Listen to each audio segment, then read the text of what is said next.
দিনহাটাতে বেশ কিছু বিরিয়ানি দোকানে অস্বাস্থ্যকর পরিস্থিতি, মিলল পচা মাংস। দীর্ঘদিন ধরে অভিযোগ পেয়ে অবশেষে সোমবার দিনহাটা পৌরসভা এলাকায় ব্যাঙের ছাতার মতো গজিয়ে ওঠা বিরিয়ানি দোকানগুলিতে স্বাস্থ্য দপ্তর ও দিনহাটা পৌরসভা যৌথ অভিযান চালায়। এদিন বেশ কিছু দোকানে পচা মাংস সহ কেমিক্যাল রং ব্যবহারের হদিশ মেলে, তাই দোকান বন্ধ সহ দোকানদারকে পুলিশের হাতে তুলে দেয় দিনহাটা পৌরসভা।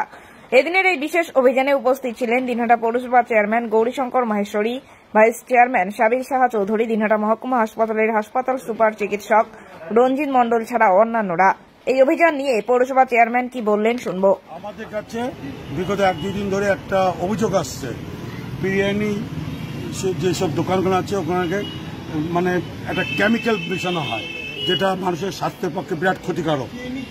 হ্যাঁ, এবং কিছু খারাপ যেগুলা পুরানা বাসিয়া মাংস আছে বা ইয়ে আছে তোমার পনির, এইসব দিয়ে রান্নাবাড়ি করা হয়।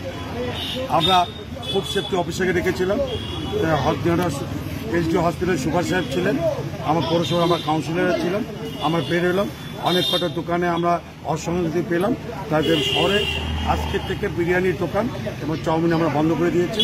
কালকে এ থেকে যা এদের নথিপত্র আছে তাদেরকে নিয়ে পৌরসভা আসতে বলছি, এবং স্যাম্পল টেস্ট করে যদি উপযুক্ত ঠিক পাই তাহলে একটা কথা, না সব বন্ধ।